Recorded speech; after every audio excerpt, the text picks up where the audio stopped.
As a big fan of most apogee platformers from the 90s, Hocus Pocus 1994 being one of them, I had to dive into its history. Therefore, I'm taking a closer look at its predecessor, Clyde's Adventure. And now that I finished the first part of the game, I'd like to tell you some more about it and if it's worth checking out or not.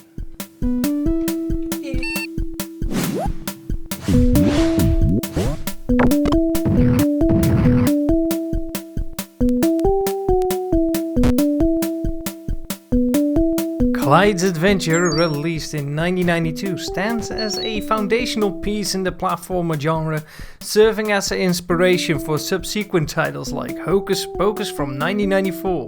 Developed by Moonlight Software, Clyde's Adventure offers a classic 2D side-scrolling experience that captures the essence of early PC platform gaming. While the game is fun to explore, it also introduces its fair share of frustrations and head-scratching puzzles.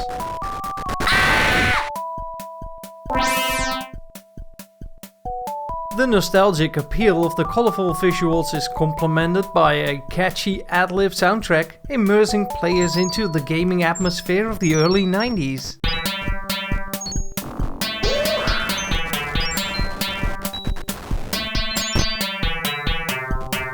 The core gameplay mechanics of Clyde's Adventure are solid, with responsive controls that allow players to navigate this highly mobile fellow through 16 various castles filled with obstacles, secrets, and hidden triggers and platforms. Your goal is to find the hidden treasures in the castle walls of Tahukabu. In each castle there are a number of magic gems to collect, not only for a nice high score, but also to unlock new castles. The platforming elements are well executed, providing a satisfying sense of precision and control. The level design is diverse, offering a range of environments that keep the gameplay experience engaging. The game consists of two parts, where one would be a shareware game and the second a registered version, The Vanquished King, also containing 16 castles for you to explore.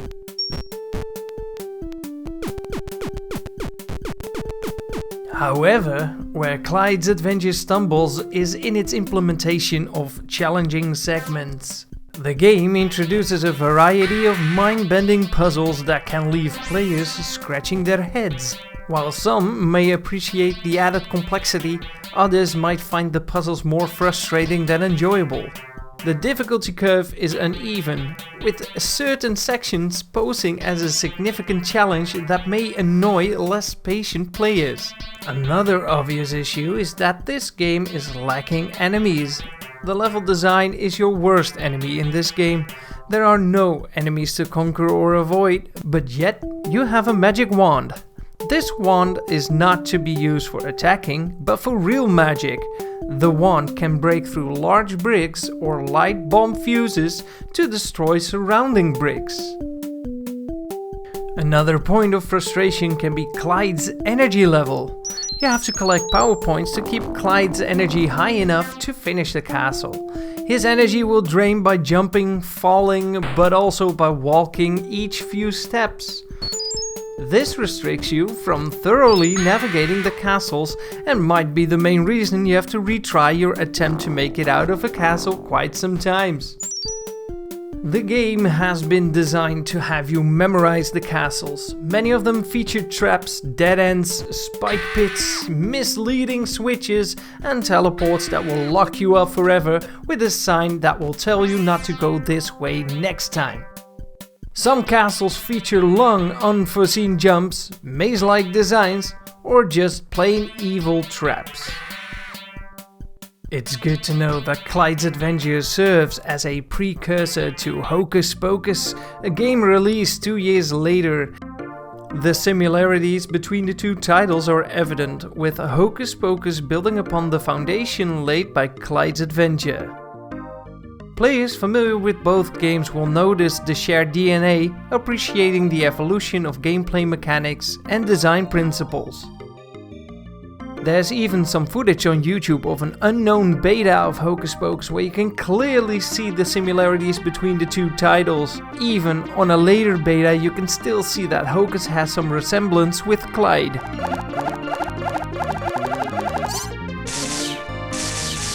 It's a good upgrade that in Hocus Pocus they let go of the idea of lighting fuses or removing bricks with the magic wand. Instead they made Hocus shoot lightning from the tip of his finger to attack enemies with. And another good feature is that the energy meter doesn't drain on your activity but by getting hit by enemies. A feature that remained in the gameplay are the switches and some hidden triggers and trap doors.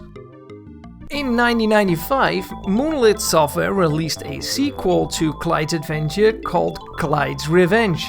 I haven't played the game yet, but it most likely will have some new tricks up its sleeve, but by the looks of it, it seems to be a little bit more balanced towards the players since they scrapped the idea of the draining energy level by every move that you make. In conclusion, Clyde's Adventure is a commendable platformer that has rightfully earned its place in gaming history. Its influence on subsequent titles like Hocus Pocus is undeniable. While the game boasts on solid platforming mechanics and an appealing retro aesthetic, the inclusion of challenging puzzles and traps may be a divisive factor. If you have a penchant for classic platformers and don't shy away from a mental challenge, Clyde's Adventure is worth exploring for its historical significance and nostalgic charm. Have you ever played Clyde's Adventure or Hocus Pocus? Then I'd like to know what your take is on these games. Let me know in the comment section what your nostalgic value is towards these titles. And don't forget, let YouTube know that you enjoyed this video, content like this, so I'll have more reasons to create another review anytime soon. For now, thanks for watching, and if you want to see more of Clyde's Adventure, then don't forget to watch that long play, because I finished the first part, and of course I'll finish the second part really soon as well. And watch my other reviews, they are something. Come on, click it. Hey, I don't have all day, click one.